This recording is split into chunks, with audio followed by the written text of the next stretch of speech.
अस्सलाम वालेकुम। मेरा नाम डॉक्टर मोहम्मद तारिक है और मैं कंसल्टेंट चाइल्ड स्पेशलिस्ट हूँ Pakistan institute of medical sciences में। और शाम में इधर क्लिनिक करता हूँ पीर तजुम्मा प्रीमियम इंटरनेशनल हॉस्पिटल G8 और वीकेंड पे हफ्ते इतवार को केयर प्लस हॉस्पिटल G8 मरकज़ में। अगर आपको मेरी ये वीडियो पसंद आए तो काइंडली लाइक कीजिए और मेरा यूट्यूब चैनल सब्सक्राइब कीजिए। आज एक और कॉमन इशू पे डिस्कशन करते हैं जिसको हम एपिस्टेक्सिस कहते हैं, मीन्स आम जुबान में नक्सीर का नाक से खून आना।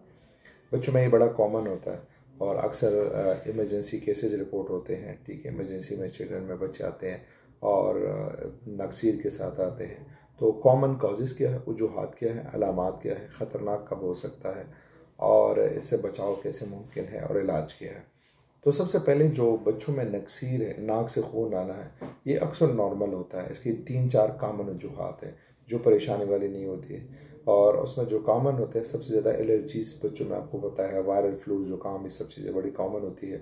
तो जो नाक की म्यूकोज़ा है, मीन्स जो अंदर नतली है, ये अल्लाह ने ऐसी बनाई है कि इसका जो म्यूकोज़ा है, आप ऐसी ज़ुबान में कह लो कि इसका जो ऊपर से गोश्त का हिस्सा है ये बड़ा सा फ्रेजाइल है, कमज़ोर है और इसमें खून भी ज़्यादा आता है। जो कैपिलरीज और आर्टियोल से ज़्यादा सप्लाई करते हैं खून को। तो थोड़ा भी इसको ज़्यादा अगर आप छेड़छाड़ करें, उंगली डालें या थोड़ा सा झगड़े लड़ाई वगैरह में इस पर कोई मुक्का लग जाए तो इससे बहुत जल्दी खून आना शुरू हो जाता है। तो सबसे पहले जो एलर्जीज़ है उसमें ये बड़ा कॉमन होता है। दूसरा डिजिटल मैनिपुलेशन, उंगली डालना, बार बार जो है इसको रब करना, रगड़ना, इससे भी हो जाता है। और इसके अलावा जो है इसको छेड़छाड़ना, इससे भी इसकी नाक से खून आ जाता है। बाज़ औक़ात गोश्त का कोई टुकड़ा होता है उससे आता है। बाज़ औक़ात इसका हम इसको डीएनएस कहते हैं, डिवेटेड नेज़ल सिस्टम। ये जो हड्डी होती है, जो कार्टिलेज है, ये जो है सही नहीं होता प्रॉपर, और इन्फीरियर टर्बिनेट हाइपरट्रॉफी होती है। जो नीचे वाला हिस्सा है इस कार्टिलेज का वो थोड़ा सा बड़ा हो जाता है, आप ऐसा कह लें, तो उससे भी बार बार खून आ जाता है। लेकिन बाज़ औक़ात ये कुछ ख़तरे के अलामात भी इसमें होते हैं। जो कॉमन चीज़ें होती है कि अगर किसी के बच्चे का बार बार खून आ रहा हो तो उसके जिस्म को भी देखना चाहिए कि जिस्म भी कोई नीले धब्बे, निशान वगैरह या किसी और जगह से भी तो खून नहीं जा रहा। जिस तरह हीमोफीलिया डिजीज़ बच्चों में खून की बीमारियां हैं, इसी तरह वॉल मेलेब्रेन, कभी कभार थैलेसीमिया, ठीक है, इसी तरह सेप्सिस, ये इन चीज़ों में भी बच्चों से खून आना शुरू हो जाते हैं। और कभी कभार जो टीन एज के 8, 10, 12 साल के बच्चे जो होते हैं उनमें मुख्तलिफ़ किस्म के नाक के कैंसर होते हैं, जैसे नेज़ोफेरेंजियल फाइब्रोमा, एंजियो कार्सिनोमा जो होते हैं, उसमें भी नाक से खून आना शुरू हो जाता है। और कभी कभार जिस तरह मैंने बताया, हमारे यहाँ अक्सर लड़ाई झगड़े में नाक को मुक्का लग जाता है तेज सा, तो उससे भी खून आना शुरू हो जाता है। या ट्रामेटिक होता है, एकदम बच्चा कोई गिर पड़ जाता है और उससे भी आता है। एक और बहुत कॉमन वजह जो है, अक्सर मौसम की ख़राबी की वजह से भी, बहुत खुश सर्दी हो या गर्मी हो, लू चल रही हो, तो उससे भी ये चीज़ हो जाती है।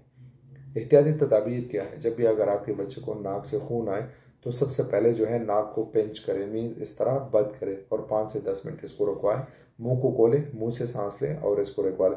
और थोड़ा सा आगे की हालत में, इस हालत में इसको इस तरह बंद करें। पीछे करना है ना, आपने सोना है बेड पे, ठीक है, इससे और भी ज़्यादा हो जाए तो थोड़ा सा सर आगे करके और नाक को 5-10 मिनट के लिए पिंच करें। तो इस तरीके से आप इस पर काबू पा सकते हैं। अगर फिर भी काबू नहीं पाया तो आपको नज़दीक हॉस्पिटल को विज़िट करना चाहिए, ठीक है, ताकि इसका मुआयना भी हो सके।